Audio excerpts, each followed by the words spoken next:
I was telling a friend of mine last night that I had a dream.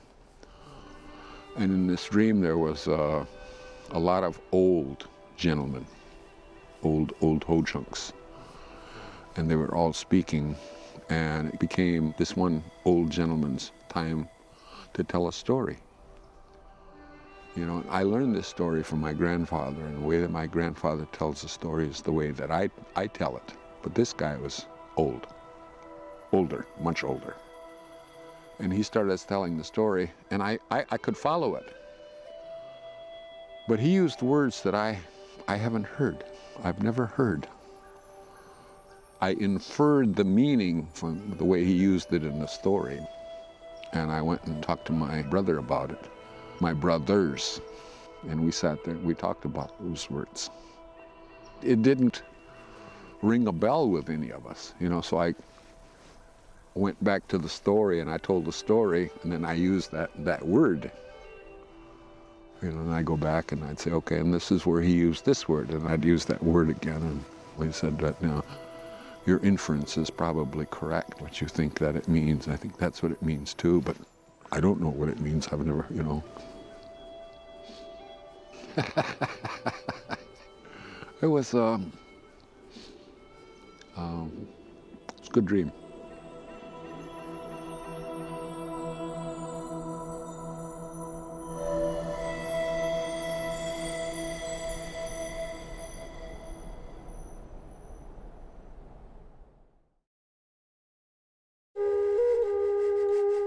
Ho-Chunk History was funded in part by Irene Danielle Kress, Francis A. and Georgia F. Ahrens Fund of the Community Foundation for the Fox Valley region, Evu Foundation, Ron and Patty Anderson, Ira and Aniva Riley Baldwin Wisconsin Idea Endowment, National Endowment for the Humanities, and Friends of Wisconsin Public Television.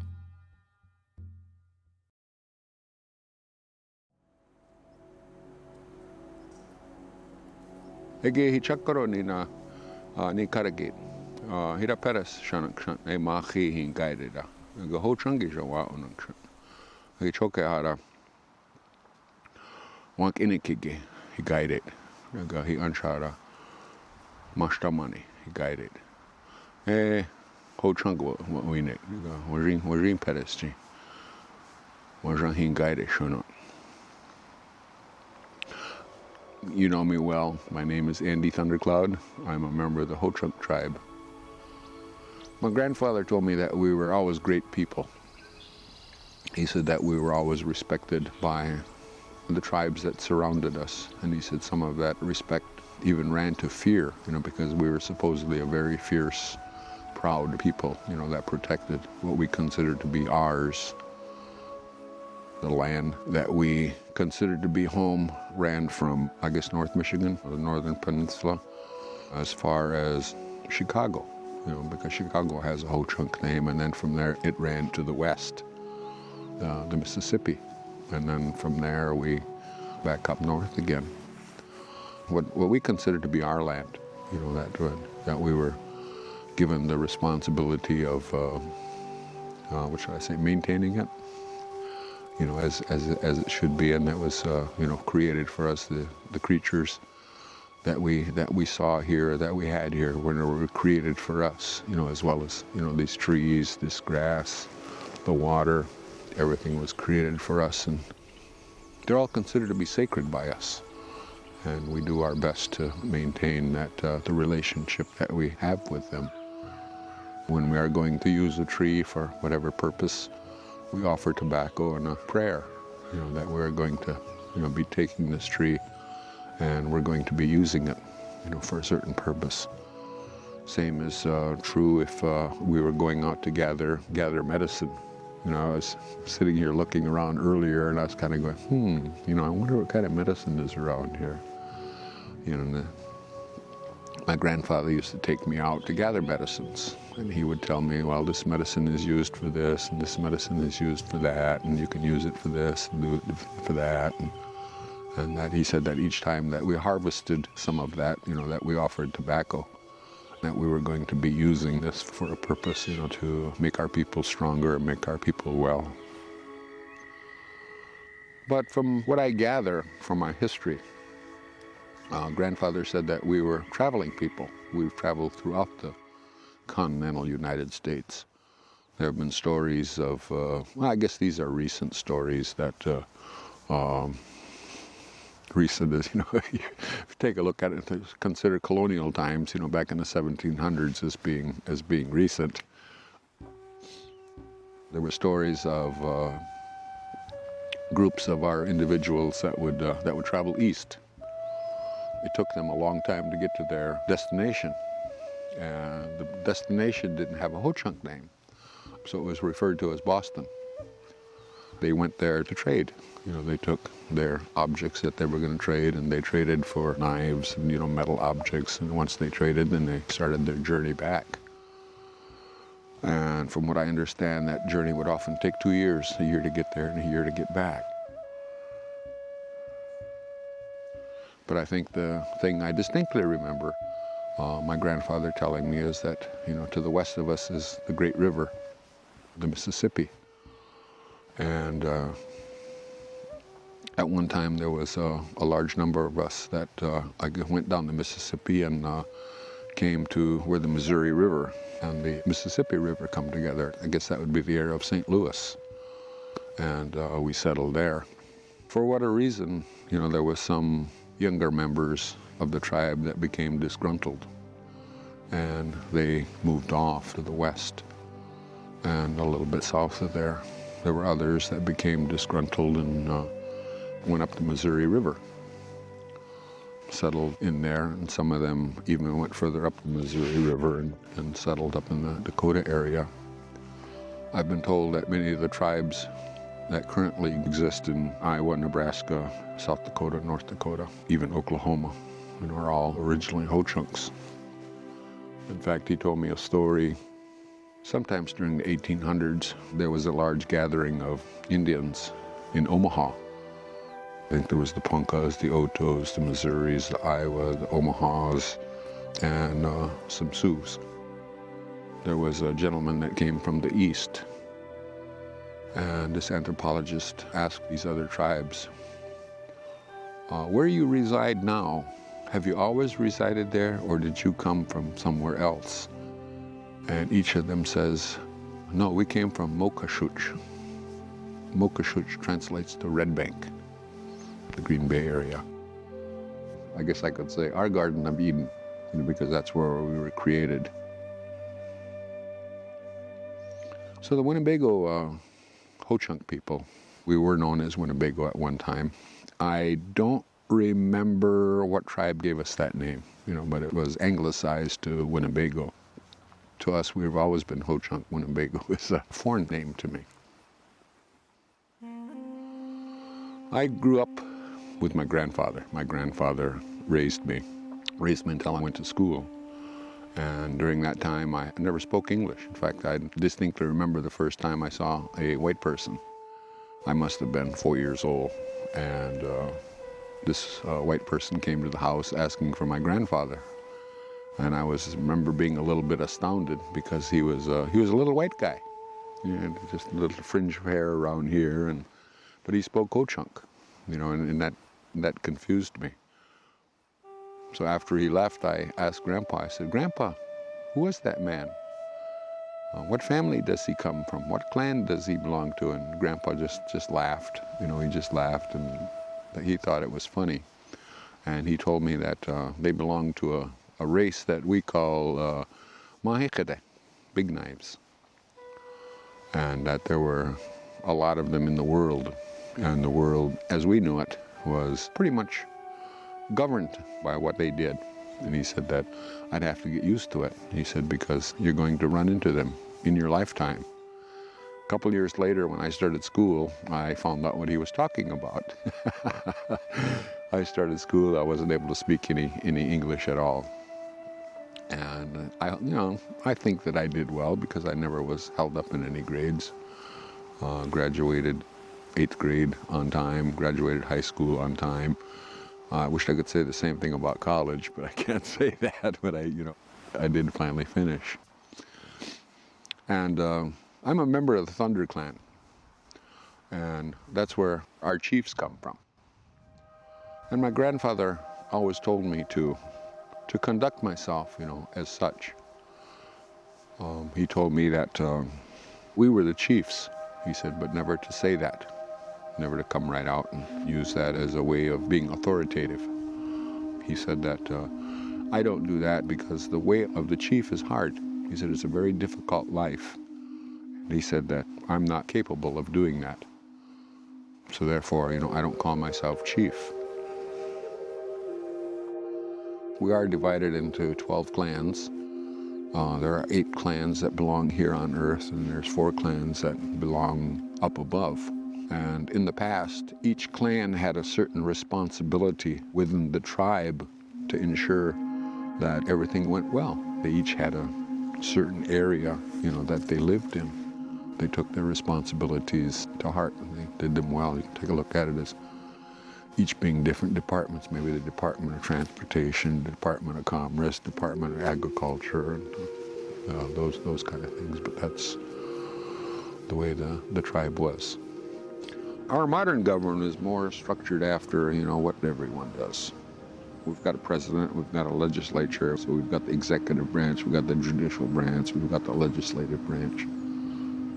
Elections every 4 years, and to elect our legislators and elect our president. The president appoints heads of the various departments that we have within the tribe. Clans were created eons, thousands of years ago, through our origin stories. Those clans still exist today, but since we are not a central cohesive unit,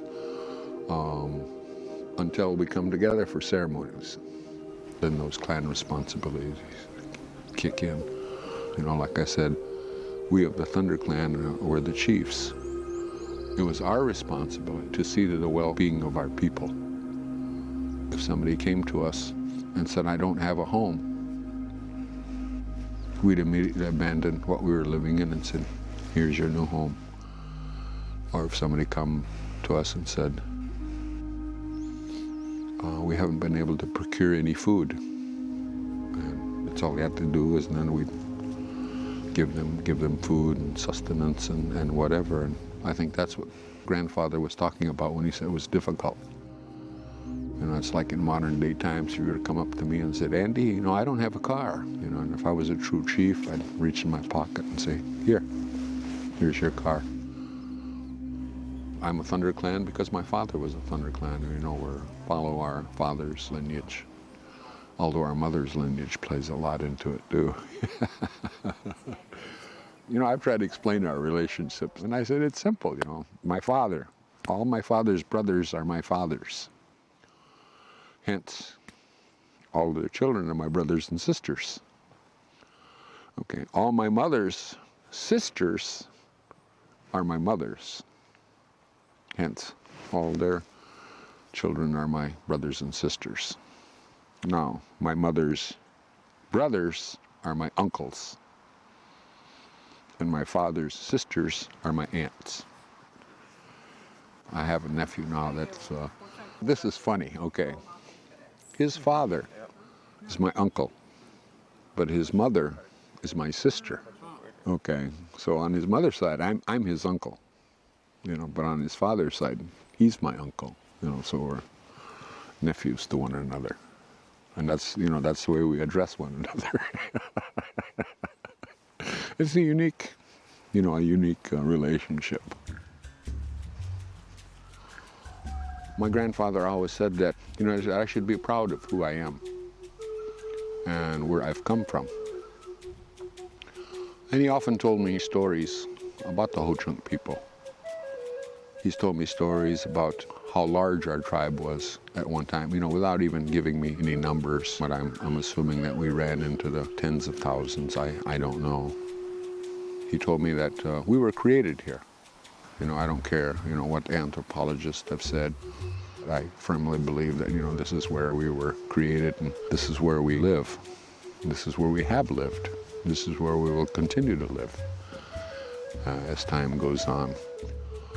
Grandfather told me many stories. He said the coming of the white man changed a lot, because he often told me that these white people think that they know something. He said, but they don't. But because of the, the technology they had, or the knowledge that they had, we were forced to live in their style. Our relocation program that they had for us, we were moved to the West, forcibly removed to the West, and stories about when the federal troops got back, the Ho-Chunks would be here waiting. There was a story about an old man who was well over 100 years old. His name was Yellow Thunder, and he was removed.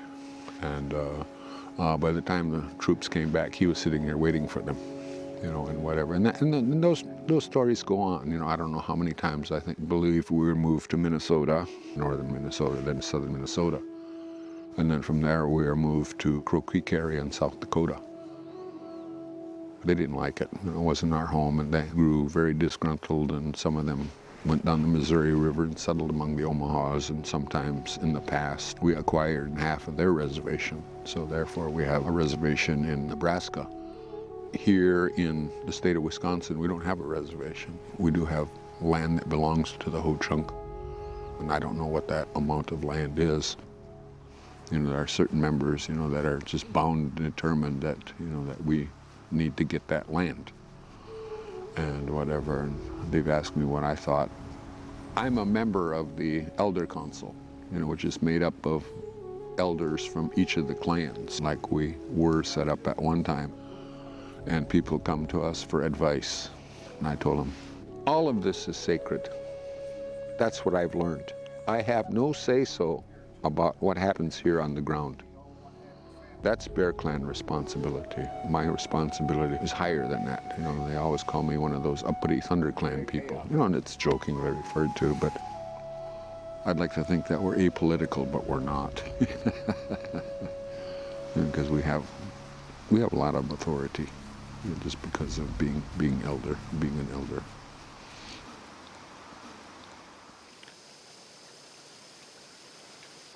I guess that's just kind of a brief history, from what I've heard. Grandpa could sit for hours and talk to me and tell me stories, and believe it or not, I could sit and listen to him, because it was, it always amazed me. I guess we take a look at it and we think about it, and it was just like a book, a book that your mother, father, or grandmother, or grandfather would be reading to you, because it was so interesting. It just had my rapt, as raptly intent on listening to what he said. Because I remember even going to bed at night and he'd be talking, and I'd fall asleep and I'd wake up in the morning and he'd be talking again, and I used to wonder, think to myself, did he talk all night and I missed something? But I think the things that were of import, he told me many times. The same with my father. My father would tell me things, and then someplace down the line again, he'd tell me again. And I never told him, you already told me that. I would just sit and listen to them and nod, and they'd ask me if I understood, and even though I didn't understand, I'd say yes. I've told them to my children and my grandchildren exactly what my grandfather told me and exactly what my father told me. I blend history, I talk about our society, and I talk about culture, just like I was sitting here talking about the trees and the grass and the earth itself, the water, and the relationship that we have with them. Each of what we see here has a story, and that's part of our creation story. But it's many stories, that follow the main line. There's the main stories, but there's many other little additions to it, so that even after all these years, I don't think I know it all yet. But there's things that my grandfather has told me, that I don't understand. Even to this day, I don't understand. But occasionally, I might see something, I might experience something, I might hear something, and then a little bell goes off in my head. Ding! That's what Grandpa was talking about. I said, no, and I have to think about it. It might puzzle me. That causes me some puzzlement. And doing things like that, or hearing things like that, and believing things like that, it makes us who we are. People often talk about culture, and I say culture is something very, very difficult to teach. I hope that's what I'm doing with my children, my grandchildren, and the younger people that come to me seeking advice or seeking a story. I hope that I'm making them, understand who we are. I want them to be proud, who they are, and who we are, because I'm very, very proud that we still exist. That we still have our language, we still have our religions that we practice. We just finished off a week-long ceremony here last week. We started Monday and we finished Sunday. And I think I'm recovered from it.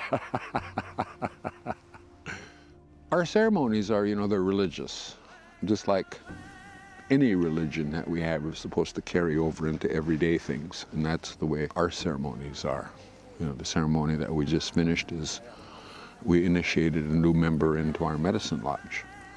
And in doing so, we're praying, for a long, fruitful, productive life for him in the path that he's taking, the path that he's going to be on. And I guess we spent the entire week telling him about the road that he's going to travel now, and the ways that he to conduct himself, and those kind of things, and the understanding and the love that he should have for his fellow humans. We're going to always be here. Whether we're going to be here in Ho-Chunk name only, or whether we're going to be here as Ho-Chunks. Our language is what makes us who we are and what we are. Again, this relates back to a story.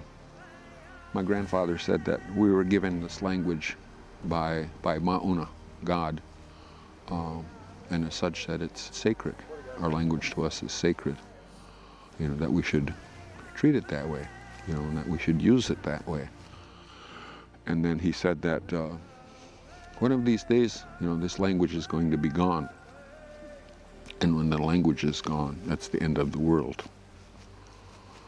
And I guess when I was younger, I used to think about, the modern things, what they think about in Christianity, the apocalypse, great fires, great storm, whatever else. And I thought it was completely the physical end of the world and whatever. But as time has gone along, it's one of those occasions, like I said, oh, that's what Grandpa meant. I see us becoming, for lack of a better word, I see us becoming more and more white as we lose our language, and I see that among many of the tribes that I've gone to. As they lose their language, they become more Europeanized, I guess would be, anglicized or whatever. And I see that's what he meant. What we knew, what our grandparents knew, what our great-grandparents knew, what they followed, it's going to be gone.